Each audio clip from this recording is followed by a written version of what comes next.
왜냐하면 사와 이를 전도해서 혼동합니다. 이것을 혹이라 하며 번뇌장이라고 합니다. 번뇌는 마음이 청량하지 않은 것입니다. 마음이 청량하지 않으면 도업을 닦는데 장애가 생깁니다.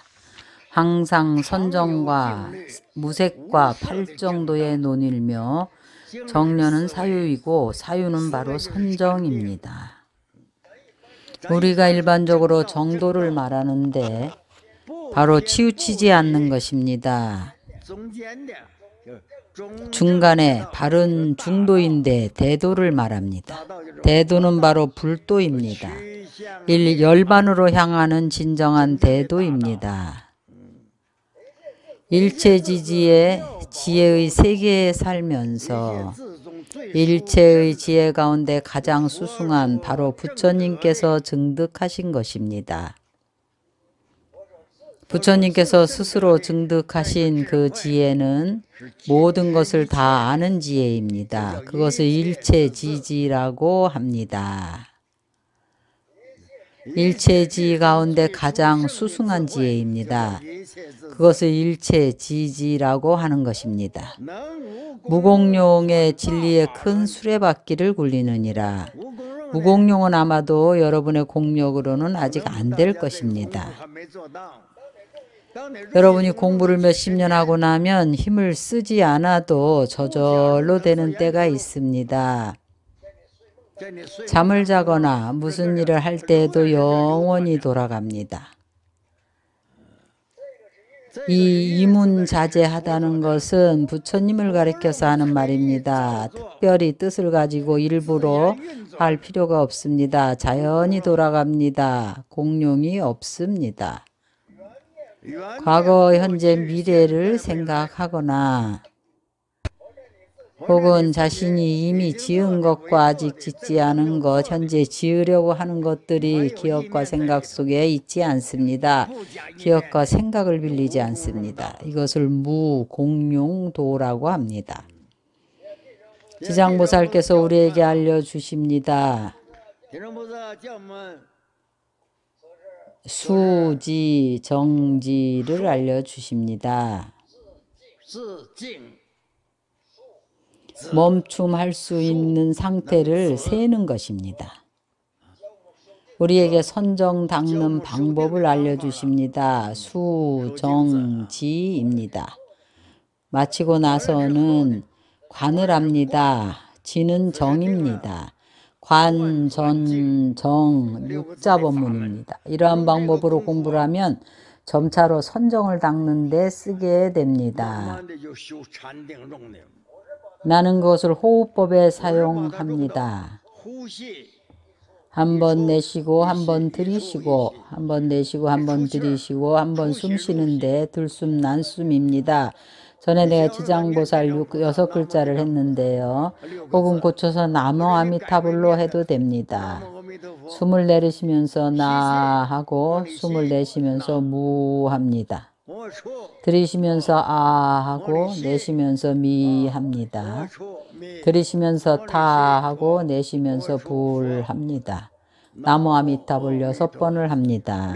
3번을 운용합니다. 한 번 들이쉬고 한 번 내쉬고 한 번 들이쉬고 들이쉴 때는 안으로 내쉴 때는 숨을 밖으로 합니다. 이렇게 수행하는 것이 익숙해지면 하루 종일 숨을 내쉬고 들이쉬는 데에 무슨 일을 하든지 간에 이 수행이 오래도록 해서 익숙해지면 호흡을 하는 그것이 바로 아미타불 연불입니다. 일부러 생각을 낼 필요가 없는 무작의 연불이 됩니다. 이렇게 오래 연불을 하면 잠을 자거나 꿈을 꾸거나 무엇을 하든지 간에 나무 아미타불이 전혀 끊이지를 않습니다. 이것을 무엇이라고 하는가 하면 수수지라고 합니다. 그 숫자는 누구나 할 수가 있습니다. 현재 육자진어는 숫자가 없습니다. 한 번 내쉬고 한 번 들이쉬고 한 번 내쉬고 한 번 들이쉬고 호흡에 따라서 공부에 운용합니다. 그러면 정에 들 수가 있습니다. 숫자를 세면 정에 들 수가 있습니다. 숫자를 하나, 둘, 셋, 넷, 하나, 둘, 셋, 넷 하고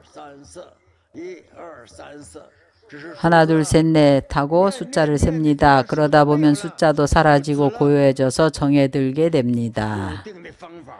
지장보살께서 가르치신 정에 드는 방법입니다. 수수지입니다. 관은 관전정입니다. 관을 할 때는 제일 먼저 호흡을 관해야 합니다. 관하는 힘이 없으면 산란해집니다. 연불을 안 하다가도 관의 힘으로 비추면 바로 연불하게 됩니다. 이렇게 관을 하면 곧 청정하게 바뀝니다. 곧 번뇌 등등이 모두 다 끊어져 버립니다. 수수지 관전정입니다. 이 방법이 어떤 방법보다도 편합니다. 본문에 들어가서 강설할 때 지장보살께서 우리에게 알려주신 방법이 바로 무공룡의 경계에 도달하는 것입니다. 대법륜을 굴리는 겁니다.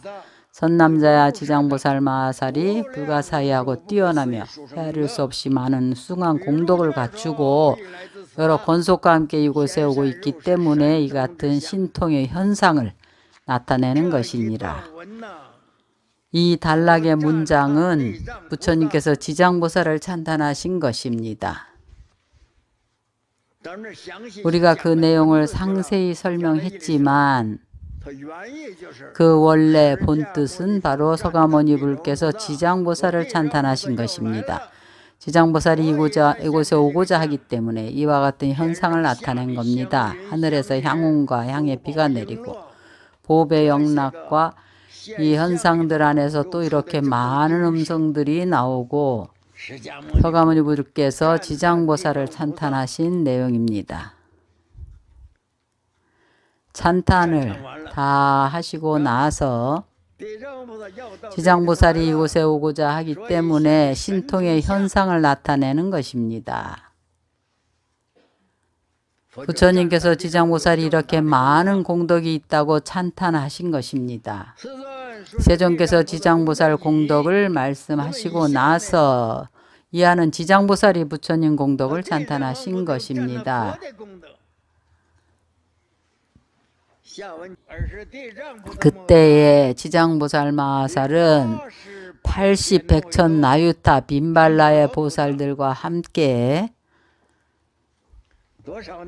얼마나 되는가 하면 하나의 나유타는 1천억과 같습니다. 80, 100천억입니다. 1천억에 80, 100천을 곱한 것입니다. 신통의 힘으로 성문의 모습을 하고 남쪽으로부터 부처님 앞으로 왔습니다.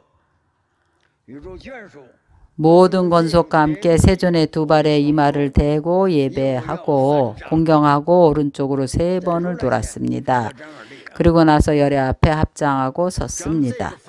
우리는 이 법을 현재 사용하지 않습니다. 내가 이 단락을 다시 말씀드리겠습니다.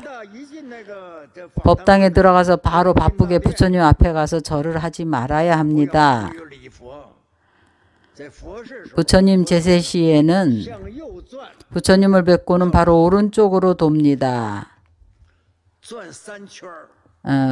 부처님 뒤로 돌면서 3번을 돕니다. 들어와서 3번을 돌고 나서 중간으로 와서 절을 합니다. 다시 앞으로 가서 불상 앞에 불상에 절을 합니다. 부처님께서 주하고 계실 때에는 일체보살이 모두 이렇게 행했습니다. 우리가 어느 법당에 들어가든지 혹은 성지순례를 할 때에 먼저 3번을 돌아야 합니다. 마치고 나서 중간에 와서 절을 합니다. 이것은 부처님께서 제정하신 것입니다. 모든 보살이 다 이렇게 행합니다. 현재 부처님께서 지장보살을 찬탄하시고 나서 지장보살이 현신을 하셨습니다. 3번을 돌고 부처님 전에 공경이 예경을 하고 합장하고 섰습니다.